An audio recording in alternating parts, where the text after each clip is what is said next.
ایک سازش ہے انشاءاللہ، ہم تو اس سازش کا حصہ نہیں بنیں گے انشاءاللہ تعالی. ہم تو حق چار یار والے ہیں اور پنج دن پاک والے ہیں. ابھی عبداللہ ابن سبا کا نام لے کے ان کو چھپا لیا جائے، جو کہ کریکٹر ہی مولا علی کے دور میں آیا، اس کا شہادت عثمان رضی اللہ تعالیٰ عنہ علیہ السلام سے کوئی لینا دینا نہیں تھا. اور کبھی یزید کے پیچھے ایشو کو ڈائلیوٹ کر دیا جائے. تو یہاں سے خرابی شروع ہوئی ہے. جب تک اسے آپ آئیڈینٹیفائی نہیں کریں گے تو پھر لوگوں کو بہانہ مل جائے گا کہ یزید کو لوگ گالیاں نکالتے رہیں اور اصل جو لوگ ہیں بیچ میں ان کو چھپا لیا جائے. اور معذرت کے ساتھ اہل تشیع جو اپنے آپ کو شیعان علی کہنے کا دم بھرتے ہیں، ان کے اندر بھی اتنی جرت نہیں ہے کہ یہ میڈیا میں آ کر کم از کم ڈھکے چھپے الفاظ میں ہی اصل بات امت کو بتائیں کہ ٹوٹی کمند کہاں. یہ ان کی بھی جرت نہیں ہے. میں اپنے وقت کا ضیاء سمجھتا تھا یزید ابن معاویہ کے خلاف بولنے کو. اس کی وجہ ہے کہ یزید کو آسمان سے نازل ہو گئے تو کسی سٹیج پہ آ کے بیٹھ نہیں گیا. یہ اسلامی گراوٹ مسلسل 20 سے 25 سال تھی جس کا نمائندہ بن کے یزید سامنے آیا، لہٰذا اس کو سنگل آؤٹ نہیں کرنا چاہیے. خرابی پیچھے سے شروع ہوئی ہے اور جہاں سے خرابی شروع ہوئی ہے جب تک اسے آپ آئیڈینٹیفائی نہیں کریں گے تو پھر لوگوں کو بہانہ مل جائے گا کہ یزید کو لوگ گالیاں نکالتے رہیں اور اصل جو لوگ ہیں بیچ میں ان کو چھپا لیا جائے. کبھی عبداللہ ابن سبا کا نام لے کے ان کو چھپا لیا جائے، جو کہ کریکٹر ہی مولا علی کے دور میں آیا، اس کا شہادت عثمان رضی اللہ تعالیٰ عنہ علیہ السلام سے کوئی لینا دینا نہیں تھا. اور کبھی یزید کے پیچھے ایشو کو ڈائلیوٹ کر دیا جائے. تو یہ ایک سازش ہے انشاءاللہ، ہم تو اس سازش کا حصہ نہیں بنیں گے انشاءاللہ تعالی. ہم تو حق چار یار والے ہیں اور پنج دن پاک والے ہیں الحمدللہ رضی اللہ عنہم اجمعین وعلیہم السلام اجمعین. تو ہم انشاءاللہ تعالی اس سازش کا کبھی بھی شکار نہیں ہوں گے. میں اس پورے ایشو کو سمجھتا ہوں کہ اسلامک ہسٹری کا یہ جو سب سے ایک بھیانک جو حادثہ ہوا، واقعہ کربلا، اس کی جو ابتدا ہے وہ سیدنا عمر ابن خطاب رضی اللہ تعالیٰ عنہ علیہ السلام کی شہادت ہے. وہاں سے فتنوں کا آغاز ہوا اور اس کا اینڈ کربلا ہے، جس کے بعد امت کے دو ٹکڑے ہو گئے، سنی اسکول آف تھاٹ اور شیعہ اسکول آف تھاٹ، جو ہم آج تک بھوگت رہے ہیں. سٹارٹ اس کا جو ہے نا وہ سیدنا عمر کی شہادت سے ہوا. اور سیدنا عمر کو کن لوگوں نے شہید کروایا، یہ بھی اگر ہم کھولیں گے تو پھر اس کو ڈیپ ڈگ کرنے سے بھی آلے امیہ ہی آتی ہے. سیدنا عمر کا قاتل کون تھا؟ نام لیتے ہیں جی، وہ کہتے ہیں ایرانی تھا جی، ابو لولو فیروز تھا. سر ایرانی تو تھا، وہ غلام کس کا تھا؟ حضرت مغیرہ ابن شعبہ کا رضی اللہ تعالیٰ. اور بخاری میں یہ موجود ہے الفاظ. اور پھر اس سے اگلا تلخ پہلو یہ ہے کہ حضرت مغیرہ ابن شعبہ پوری زندگی حضرت معاویہ رضی اللہ تعالیٰ عنہ کے دستے راس رہے ہیں. اب اگر میں فلنگ دی بلینکس کرنا شروع کروں تو میں عبداللہ ابن سبا والا جو ڈھونگ انہوں نے رچایا ناسبیوں نے، اس سے بہتر سٹوری احادیث کی بنیاد پہ بلڈ کر سکتا ہوں کہ حضرت عمر کے قاتلین کون ہیں، کہ جنہوں نے پورے اسلامک سسٹم کو نقصان پہنچا کے بعد میں اس کے اوپر قبضہ کیا ہے. اور اس کی سپورٹ پہ میں بخاری کی وہ حضرت عمر کا آخری خطبہ بھی لا سکتا ہوں. صحیح بخاری میں انٹرنیشنل نمبر کے مطابق 6830 نمبر حدیث ہے. حضرت عمر جس سال شہید ہوئے ہیں، بس اسی مہینے میں وہ شہید ہو گئے، 26 ذوالحجہ کو. انہوں نے جو آخری حج کیا ہے 23 ہجری میں، تو وہ مینا میں عبداللہ ابن عباس کہتے ہیں کہ اور عبد الرحمن بن عوف کہ ہم بیٹھے ہوئے تھے، ایک شخص نے آ کے کہا کہ امیر المومنین آپ نے لوگوں کی گفتگو نہیں سنی، لوگ کہہ رہے ہیں کہ عمر جب مر جائے گا تو ہم فلاں شخص کی بیعت کر لیں گے. تو حضرت عمر کو بڑا غصہ آیا، انہوں نے کہا مسلمانوں کے مشورے کے بغیر بیعت کریں گے یہ؟ اور انہوں نے کہا میں ابھی مینا میں خطبہ دیتا ہوں اور میں اس ایشو کو یہیں پر ختم کرتا ہوں. تو عبد الرحمن بن عوف نے کہا کہ چند لوگوں نے بات کیا، پبلکلی اس کو ہائی لائٹ نہ کریں. کون سی یوٹیوب پہ ویڈیو آ گئی ہے؟ اگر یوٹیوب پہ ویڈیو آئی ہوتی ہے تو حضرت عمر کا بھی خطاب یوٹیوب پہ ہی آنا تھا. جب فتنہ عالمی ہوتا ہے نا پھر اس کے لیے عالمی بیانیہ آتا ہے.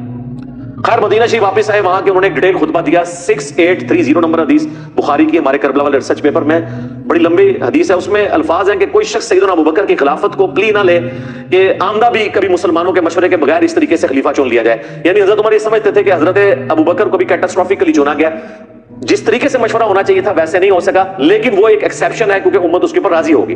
اور پھر دوسری بات، حضرت ابوبکر کے پائے کی کوئی اور پرسنالٹی نہیں تھی کہ امت کوئی کلیم کرتا کہ ہاں جی میں بھی اس لیول پہ آ کے تو میں دعوے دار ہوں. ایون مولا علی علیہ السلام نے بھی ان کو 6 مہینے کے بعد ایکسیپٹ کر لیا. اس کے اوپر میری ڈیٹیل ویڈیو ہے، سیدہ فاطمہ کا قاتل کون، تو آپ دیکھ لیں، میں نے سارے ٹروتھ اس کے اندر ریویل کیے ہیں ایک ایک حدیث کے نمبر ڈسپلے کر کے. تو بہرحال حضرت عمر فاروق رضی اللہ تعالیٰ نے کہا کہ یہ چیما گوئیاں جو میں سن رہا ہوں نا کہ عمر مر جائے گا تو فلاں کے، تو ان کا مسلمانوں کے مشورے کے بغیر تم خلیفہ چنو گے؟ اللہ کی قسم اگر اس طرح ہوا تو پھر اس کا انجام قتل و غارت ہوگا. جس کی بیعت کی گئی اور جو بیعت لینے والے ہیں، یہ دونوں کے دونوں جو ہے وہ خون ریزی کا شکار ہوں گے. اور حضرت عمر نے اس بیعت کو اسٹیبلش ہی نہیں مانا کہ جو تلوار کی دھونس پر لی جائے. تم یزید ابن معاویہ کی بیعت جو ہے تلوار کی دھونس پہ ہوئی ہے. کہتے ہیں جی وہ صحابہ نے بیعت کر لی تھی. کس طریقے سے بیعت کی تھی تاریخ نہیں، بخاری مسلم بتاتی ہے. انشاءاللہ میں آج سب کچھ کور کروں گا. ریسرچ پیپر میں تو میں نے کور کیا ہے، اس کے علاوہ کہ ایک ویڈیوز کے اندر کور کیا ہوا ہے. تو جو دھونس اور بدماشی کے ساتھ بیعت لی جائے تو بیعت سیدنا عمر کے فتوے کے تحت اسٹیبلش ہی نہیں ہوتی. جب بیعت اسٹیبلش نہیں ہوگی تو لہٰذا اس بیعت کے خلاف کھڑے ہونے والے کو خروج پر مبنی نہیں مانا جائے گا، بلکہ وہ قیام حسینی ہے۔ خروج وہ ہے جو مولا علی کے خلاف ہوا ہے جنگ جمل صفین اور نہروان کے اندر، کیونکہ ان کی بیعت اسٹیبلش تھی، وہ خلفائے راشدین میں سے، اس کو بھی میں انشاءاللہ ڈسکس کروں گا۔ تو یہ میں نے تمہیداً گفتگو کی ہے تاکہ ایک اوورآل ڈاکٹرن کلیئر ہو کہ اصل ایشو سیدنا عمر کی شہادت سے شروع ہے، اور اس کی پریڈکشن پہلے ہی صحیح بخاری اور صحیح مسلم میں نبی الاسلام کی احادیث موجود ہیں، اور بلکہ یہ تو ایک پورا ایک ٹاپک ہے دلائل النبوہ کا۔ امام بیہقی نے آلموسٹ 3500 احادیث پر مشتمل کتاب دلائل النبوہ لکھی ہے، اس میں ساری نبی الاسلام کی پروفیسیز ہیں کہ آپ علیہ السلام کو ہم اللہ کا نبی اسی لیے مانتے ہیں کہ آپ نے اپنی وفات کے بعد 10 سال کے بعد، 20 سال کے بعد، 30 سال کے بعد، 50 سال کے بعد، 100 سال کے بعد، 500 سال کے بعد، ایون قیامت تک آنے والے واقعات بتائے ہیں، اور وہ اسی طریقے سے ہوئے ہیں۔ امام بیہقی نے اپنے زمانے تک تو وہ چیزوں کو جمع کیا۔ ان کی وفات ہوئی ہے 458 ہجری میں۔ تاتاریوں کا فتنہ بھی ان کے بعد آیا ہے، حالانکہ تاتاریوں کے فتنے کی حدیثیں بخاری مسلم میں موجود تھی۔ امام بیہقی نے وہ دیکھا نہیں ہے، لیکن ہم تو آج کہہ سکتے ہیں وہ بھی پورا ہو گیا۔ عمار کو باغی جماعت قتل کرے گی، یہ اس کے اندر ہے۔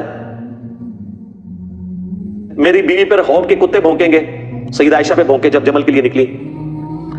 اسی طریقے سے جتنی بھی پروفیسیز ہیں یہ سب کے سب دلائل النبوہ کے اندر موجود ہیں۔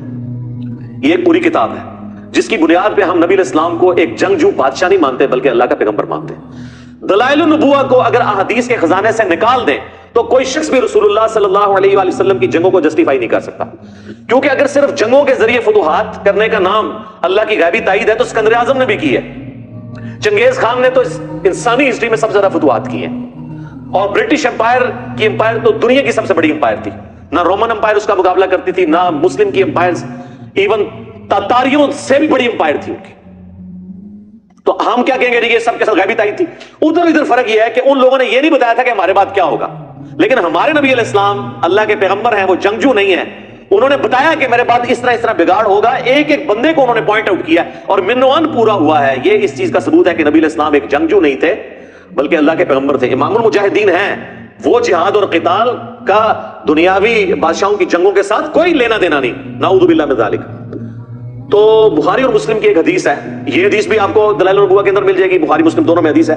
نبی صلی اللہ علیہ وآلہ وسلم نے ارشاد فرمایا، میری امت اور فتنوں کے درمیان ایک دروازہ ہے، جب وہ دروازہ توڑ دیا جائے گا تو میری امت پہ فتنے ٹوٹ پڑیں گے، اور وہ دروازہ توڑا جائے گا، کھولا نہیں جائے گا۔ پھر آپ نے فرمایا وہ دروازہ عمر ہے۔ سیدنا عمر کو قتل کیا گیا تو مینجمنٹ کمزور ہونا شروع ہو گئی۔ سیدنا عثمان بے شک خلیفہ راشد تھے لیکن ان کی مینیجریل سکلز سیدنا عمر والی نہیں تھی۔ پھر وہ بہت بڑی عمر میں خلیفہ بنائے گئے، 70+ کے ہو چکے تھے۔ اور پھر کئی ایک چیزیں جو میں آج ڈسکس نہیں کرنا چاہتا، آپ یوٹیوب پہ میرا کلپ دیکھ لیں، سیدنا عثمان کی شہادت کے اصلی اسباب کیا ہیں، میرے ریسرچ پیپر میں بھی ہیں۔ صحیح مسلم میں اوپر تلے 4 حدیث ہیں، مولا علی کے فضائل والے چیپٹر میں انٹرنیشنل نمبر کے مطابق 6225 سے 6228 تک نبی علیہ السلام نے اپنے آخری حج میں مدینہ شریف آتے ہوئے مکے سے واپسی پہ خوم نامی گاؤں میں خطبہ دیا، اونٹ کے پالان کا منبر رکھا گیا۔ آپ علیہ السلام نے کنکلوڈنگ گفتگو کی، اے لوگوں آگاہ ہو جاؤ، میں بھی ایک انسان ہوں، قریب ہے کہ اللہ کا قاصد یعنی موت کا فرشتہ میرے پاس آئے اور میں اس کی دعوت قبول کر لوں۔ میں اپنے بعد تم میں 2 بھاری چیزیں چھوڑ کے جا رہا ہوں، ان میں سے پہلی چیز اللہ کی کتاب ہے، اس میں ہدایت ہے، اس میں نور ہے، تم اللہ کی کتاب کو پکڑو، اپنا تعلق اس کتاب کے ساتھ مضبوط کرو۔ اللہ کی کتاب اللہ کی رسی ہے، جو اسے پکڑے گا وہ ہدایت پہ ہوگا، جو اسے چھوڑ دے گا وہ گمراہ ہو جائے گا۔ پھر زید بن ارقم کہتے ہیں کہ نبی علیہ السلام ہمیں ترغیب دلاتے رہے، اللہ کی کتاب، اللہ کی کتاب، اللہ کی کتاب۔